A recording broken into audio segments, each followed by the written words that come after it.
up, friends? I'm J Maxwell. Welcome back to my channel. This is J Max Reacts, and I'm watching the video by TalkWithNia that says Doechii's flow stolen by Kendrick Lamar, Halle versus Chloe Bailey, and Glorilla changing for the industry. Let's see what she has to say.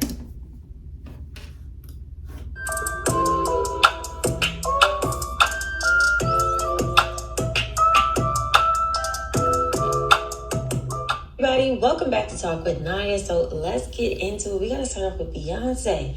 So I know you guys have heard Beyonce has a remix out to her song called America Has a Problem. I kept wondering. Featuring Kendrick Lamar. However, why people were talking there about are some that think that his flow was basically stolen from Doechii. Now y'all remember when we talked about Doechii rapping to this song, you know, she put it out on social media and we talked about it. Now some fans feel that her flow was stolen by Kendrick Lamar. So what do y'all think? Have y'all heard the new song with Kendrick on it? Have y'all heard Doechii's basically freestyle to the song? I don't know. I do not know, but I thought it was interesting. Now, speaking of new music, Glorilla is putting out her second album on June 23rd called Koi, and she shared that she barely has features on this album, and she only has one female artist on this album. So who do y'all think this person is? I honestly wouldn't be surprised if it was Lotto or some other random artist. I don't know. But I wonder why she don't got nobody really on the album. That is very interesting. Now, BET, some new music. Isn't she having issues with Lotto? I think or did they squash it? I don't know, because I don't really pay. I see pieces of it, but then I don't really get caught up in the mix of it. Are they cool now? Because I know she apologized. I think she apologized for what she said about her in that song. But other than that, no features on an album. If the album is solid enough without features, I think that's good. You know, I think each artist needs, you know, a chance to stand on their own without big features, without, you know, all that extra stuff. Because if it's solid enough on its own, then it should still do well. Not, you know, well, because in today's time, you flop. Every time you put something out, you know, people get in their feelings and call you a flop. But if it's solid enough on its own, then she don't need no features, in my opinion. As well, called Millions. Did y'all hear the snippet of the song? Love I Bia. think I'm gonna like it. I'm always excited when Bia puts out some new music because I tend to like her stuff. Now, Glorilla also got a new song out called Lick or Something with a new music video. And honestly, this one surprised me because of the lyrics. You know, I wasn't expecting for Glorilla to start having these more sexual lyrics because this song is like, I don't know, it's real sexual lyrics. And that's just not the vibe that she came out with. And I think I watched like an interview of Gloss Up talking about Glorilla before, you know, she kind of popped off. And she said Glorilla was like basically more on the like masculine side. Like she wasn't your typical girly girl or anything like that. So I just think it's interesting how the industry may be pushing for a certain type of music from her. That's what I'm thinking, okay? Now, that was what I was thinking as well. When I heard the song, I just heard it about 2 hours ago. I watched the music video because it popped up and I was like, what is this? To go from a song like Internet Trolls to this, like Lick or Something. I like Lick or Something because, you know, I think it does show us that she is capable of doing that fun, you know, moment, especially when you think about the way she came in on the end of that Don Toliver song, Lead the Club. I was like, okay, so I love that there's varying degrees of it. She's always showed us like she has that degree. But then I was like, this is way, you know, this is like a commercial ploy. That's what it felt like to me in the moment. But then when I think about like how she's always putting like messages in her other songs, there's still a message to Lick or Something too. You just have to look past the imagery of the video and like that first verse, that second verse and some of the hook, you be like, okay, she talking to women. She telling women, yo, wise up, these men ain't nothing about nothing. But still, it just came off real commercial, real different. And I was like, damn, not Glorilla. Let's not change up. I love Glorilla. Let's talk about Lil' Kim. So Lil' Kim lets it be known that she is recognized as an icon and to check the credits on some of these songs out here because she also writes for other people. Listen to this. Anyone calls me an icon, it's an honor to me. It makes me smile. It makes me happy to know that people look at me that way because I never really saw that for myself. It just happened organically.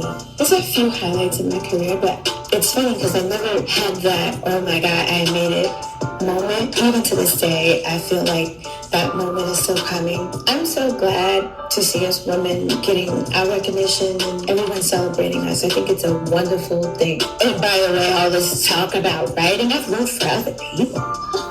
If we're on Diddy's album, check your credits. I think this definitely was like important for Lil' Kim to say because a lot of people would say that, Vicky used to write Little Kim's raps, right? Mm-hmm. So she's definitely letting it be known that she uses her pen.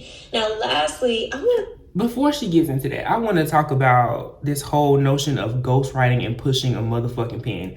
Some of y'all get so mad and so crazy about they not pushing their pen, they're a reciter. And so fucking what? Even if they bigger songs they didn't write, you check the credits on these people's albums, they writing some of their stuff. It's not all of their stuff. Nobody for real writes all of their stuff. You know what I mean? Whether they're sampling and people get writing credits from that, or, it's a collaboration between them and other writers. Everybody has co-writers at this point. Some people don't. I'm not discrediting anybody I'm not saying that everybody, does and nobody is completely writing their own music. Some people are. You know what I mean? I think Nicki Minaj does write all of her own music. I'm not going, because I know y'all get offensive. Y'all get offended and get offensive after that. But still, everybody in this day and age is not going to write all of their stuff. It just doesn't work that way. Some people are better at reading the lyrics and delivering it. There are the most shy, introverted people that write for people. But when you look in the credits of these songs and you see this person's name and you still say they're not pushing their pen, I look at y'all like y'all dumb as fuck. How the fuck do you say someone didn't write it? Or they have ghostwriters? Look up the definition of a motherfucking ghostwriter before you say that. A ghostwriter is not present in the credits whatsoever at all. I'd be so pissed off when I see these conversations on Twitter about this. I'd be like, you share a screenshot of the credits on Spotify and I see the person's name listed first. That's not ghostwriting, idiots. Like, I get so mad about that. I'm not calling y'all idiots, but the people that think like that, it's like, you really just shared something that completely contradicts what you just said. But either way, shout out to Lil' Kim. She wrote a lot of her stuff. Other people might have wrote for her. She's written for people. It happened. It's been happening in rap for a long time. I understand the respected poetic piece to it, but it happens. Like, we got to stop, mincing words and getting pissed off about minute details. Some people are not going to write all this stuff. It happens. If you like the song, you fuck with the song, keep bumping the song. Shut up. Get into Halle and Chloe, right? We talked about this. We've beaten the dead horse so many times on this, but Tasha K had an opinion about the two sisters and compared their success as solo artists. Listen to this. Chloe versus Halle. Very, very beautiful. Why is it a versus? Talented young ladies. But I just can't help but notice, and looking statistically over their career when they were together versus separate, that Halle seems to be doing a whole lot better financially than Chloe. We still talking about people's finances, ma'am. And what stats are you looking at to know who's doing better financially? And why is it a versus? Okay. Halle has seemed to have found herself. She's dominating. When you get a Disney check, Halle is so strategic. When you get a Disney check, dog. Okay. And you a black Disney princess. You doing the soundtrack too. She damn near own the movie. So we gonna ignore the fact that they were on Grownish, Disney, Freeform, ABC, all of that's on. They did most of the music for Grownish too. Well, not all of it, but like the theme that we heard, that's a residual check. That's a Disney check too. What are you talking about? And your sister on stage, because I couldn't help but notice they did a concert one time and Halle was just standing in front of the microphone and she was just singing and she had on a dress, she was covered up, she looked very conservative. She just wanted you guys to focus on her voice and I guess she wasn't singing strong enough. And I couldn't help but notice that Chloe decided to come up and was like, hold on. It was like,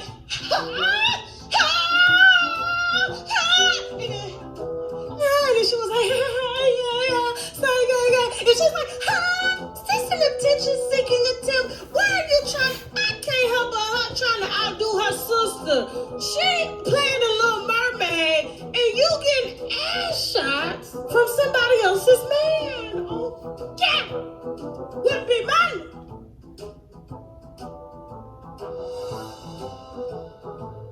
Y'all got to pay attention. Now, people do feel that Halle is an it girl and she is up next.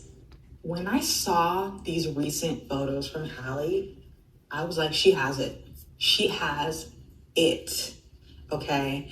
There is an unspoken it presence that comes from certain celebs and artists, and from people in general. But publicly we can see them in certain celebs, and Halle has it. And I don't want to put sisters against each other. I don't think that's cool at all.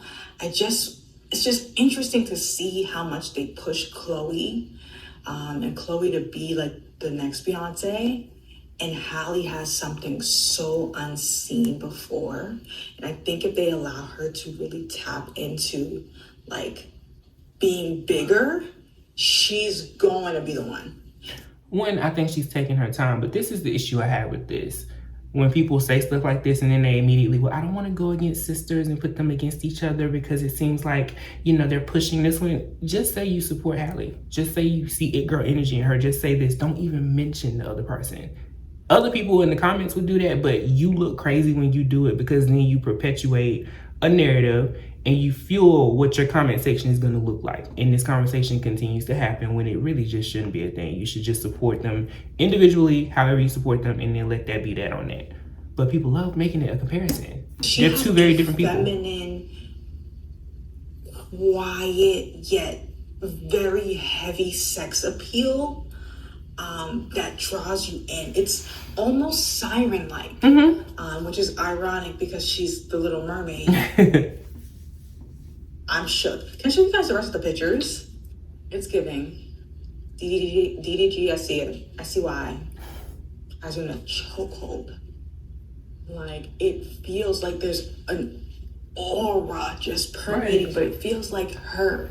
Like, she's not creating something. She's not creating a vibe of, like, what she thinks it should be. It feels natural. From her voice to the way she speaks to the way that she normally dresses. Everything.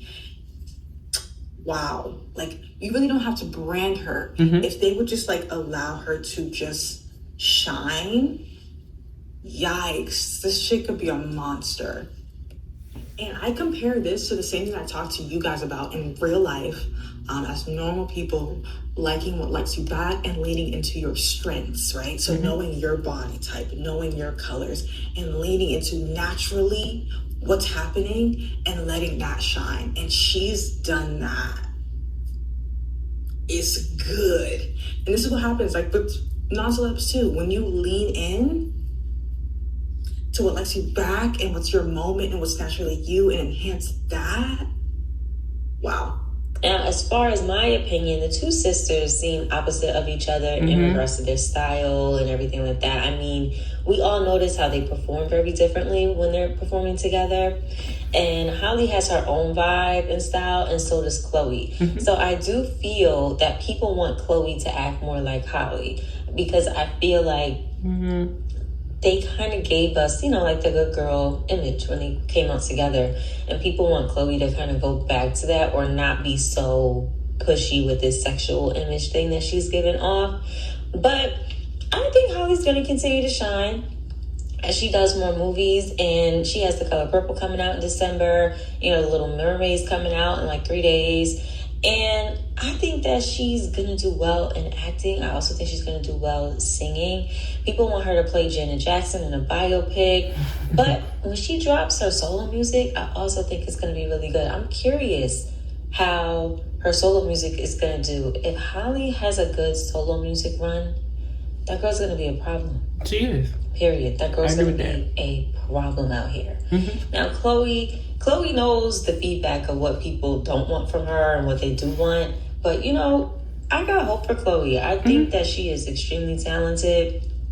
And she's just going to continue to find herself and what she wants to do, you know, as far as the look she wants to give, or if she's just going to say, screw it, I'm going to continue to be myself and be sexual. I don't care what nobody thinks. But we shall see. They got time. They're young.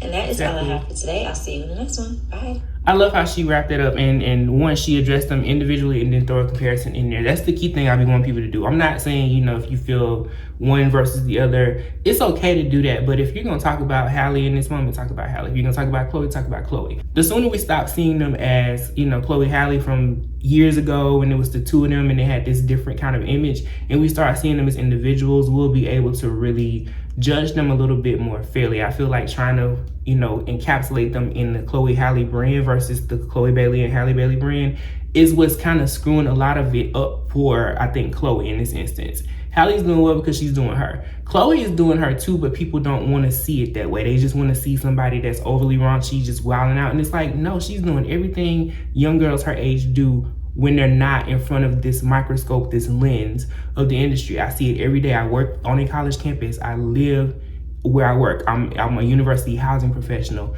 I see a lot of girls come out of their room in Bantu knots and twists and all kinds of natural hairstyles looking like, you know, India.Re, earthy one day. And then they hood rats the next day because that's just how they feel. They expressing how they feel. They're experimenting with style. You know, their style of music is all over the place.